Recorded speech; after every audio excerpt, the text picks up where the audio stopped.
What's going on, YouTube? It's your boy Big Crumb back with another one, and I'm in a very different environment today.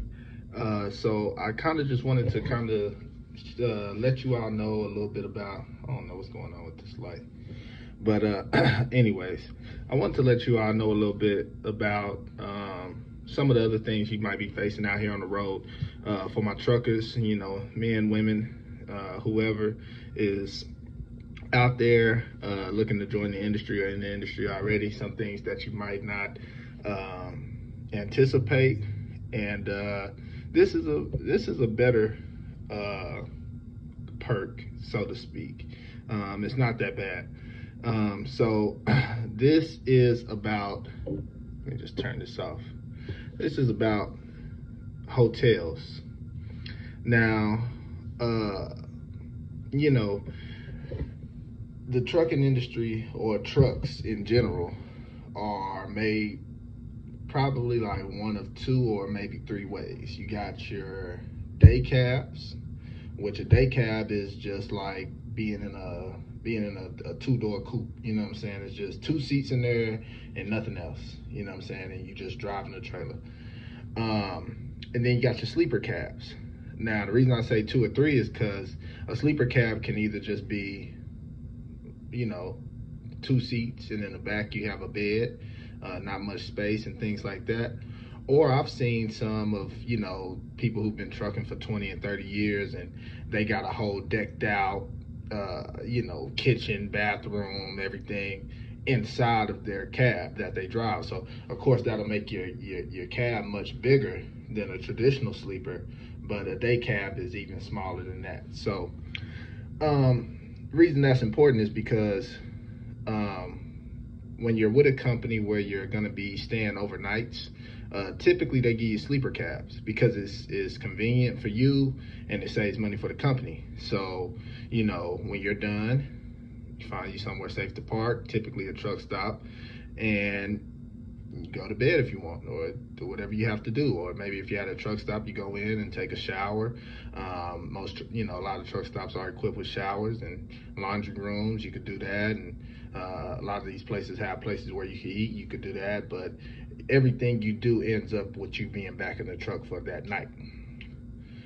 A day cab is not that. So you have nowhere to sleep.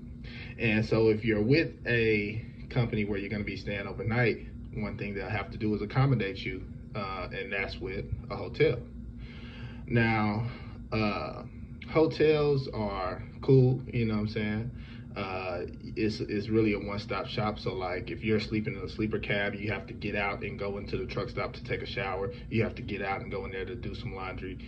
You have to get out and go in there to use the restroom, things of that nature. Whereas when you're in a hotel, you can do all those things, except for the laundry, pretty much in the comfort of your own space. So that's a great plus with that. Uh, Also, typically around hotels are places to eat. Since hotels are designed for visitors, and you need to have something for visitors to indulge in. So that's another plus with hotels. And actually, some hotels even offer food like a continental breakfast or free breakfast. And actually, this hotel I'm staying in today does that. So I may attach a video at the end showing y'all a little bit of that.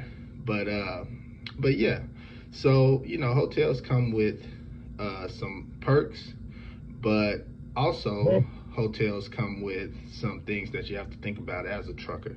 So one thing that was that I had to really think about today being that my truck is in the shop and they gave me a day cab to complete this route that I'll be out for, another 2 days on, I had to figure out where I'm gonna park the truck to go to the hotel. Truck parking is not easy to find. You can get into some real tight jams if you're not pre-planning. And so as I was pre-planning, I noticed that my hotel didn't have a big enough parking lot to park my truck. All right, so what do you do in that instance? Well, what I had to do was I found me a nice, easy place to park where I could get in and get out easily. I walked about 15 minutes down the road to the hotel, and I talked to the front desk receptionist. So when I talked to her, she told me that, oh, you're fine. You can park right in front of the building on the street. There's no issues with that. People do that all the time. Well, you wouldn't necessarily know that unless you either call ahead or you get there and talk to the person. So, you always want to be safe than sorry when it comes to that. So, I'll show y'all where I parked originally and where I'm parked now.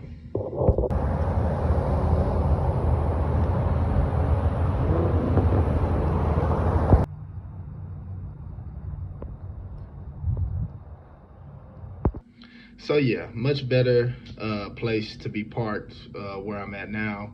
It's a lot closer. Don't have to do that long hike to get to the truck in the morning when I leave. And I can also keep an eye on it. So when I go out here in a minute to get something to eat, I can check on it. If I forgot anything, I can check on it. Things of that nature. So that's one thing to keep in mind.